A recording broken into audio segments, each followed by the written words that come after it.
Le chef de l'État avait promis à l'issue du Conseil des ministres d'il y a quelques semaines et bien sûr en amont lors du Salon de l'agriculture de les recevoir à nouveau. Ça n'a toujours pas eu lieu. Ça n'intéresse plus les agriculteurs, Emmanuel Macron? Non, alors pas du tout. D'abord, le président de la République a l'habitude de tenir ses engagements, comme vous le savez, et il aime bien d'ailleurs revenir souvent sur les engagements qu'il a pris pour faire un point d'étape. Pourquoi il les a toujours pas reçus? Vous savez qu'il y a des agendas qui sont parfois des agendas compliqués pour un président de la République, des agendas internationaux. Dans les jours prochains ou dans les semaines, mais c'est très rapidement maintenant, il recevra les agriculteurs. Combien de contrôles vous comptez faire pendant cette période des Jeux Olympiques? Alors ce que je peux vous dire, c'est ce qu'on a déjà fait, parce qu'on commence déjà à contrôler, parce qu'il y a les sites, je disais, puis il y a aux abords, parce qu'il y a tous les restaurants et tous ceux qui vont, touristes ou autres, qui viendront au-delà des Jeux Olympiques eux-mêmes visiter la France.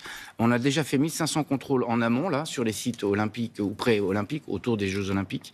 On ne peut pas vous dire aujourd'hui. Ce que je peux vous dire, c'est que cette année, on va doubler le nombre de contrôles au global. Alors, ce n'est pas lié qu'aux Jeux Olympiques, c'est l'objectif de cette réforme de la police de la sécurité sanitaire.